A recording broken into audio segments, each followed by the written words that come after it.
Yes Bablu గారు start చేయండి. చాలా నర్వస్గా ఉంది.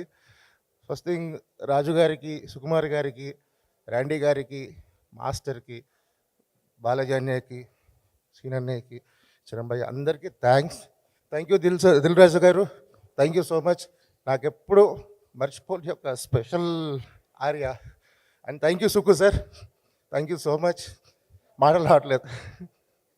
మాటలు అంటే మాకు మెమరీస్ కావాలి. మీకు ఆర్య అనగానే టక్కరు గుర్తొచ్చే ఆన్ సెట్ మెమరీ ఏంటి? చాలా ఉన్నాయండి. స్పెషలీ నాకు చాలా ఫ్రీడమ్ ఇచ్చారు సుకుమార్ సార్. ఎలా అంటే సీన్ ఇచ్చి బబులు చెప్పింది చేద్దాం, ఎలా చేద్దాం, నీ ఇష్టం, నువ్వేం చేస్తావు చెయ్యి, నాకు ఫన్ రావాలి, డిఫరెంట్గా ఉండాలి. సరే సార్ అని చెప్పేవాడు. ఇది చెయ్యి సార్, ఇలాగా సార్ పడుకొని నాగిన్ డ్యాన్స్ చేస్తా సార్, అబ్బా బాగుంది చెయ్యి. ఇట్లా ప్రతి ఒక్కటి, ఆ స్టోన్స్ వేసేది కానీ, హీరో పక్కన వీళ్ళు అన్న బ్యాచ్కి ఆపోజిట్గా ఉంటారు కదా, సో అక్కడ ప్రతి ఒక్క ఇన్స్టెంట్ రేస్కి వెళ్తారు కదా, రేస్కి వెళ్ళినప్పుడు అతనికన్నా టెన్షన్ నీకు ఎక్కువ ఉండాలి అన్నాడు హీరో గారి కన్నా. సో ఎట్లా చేయాలి సార్ అర్థం కాలేదు అన్న.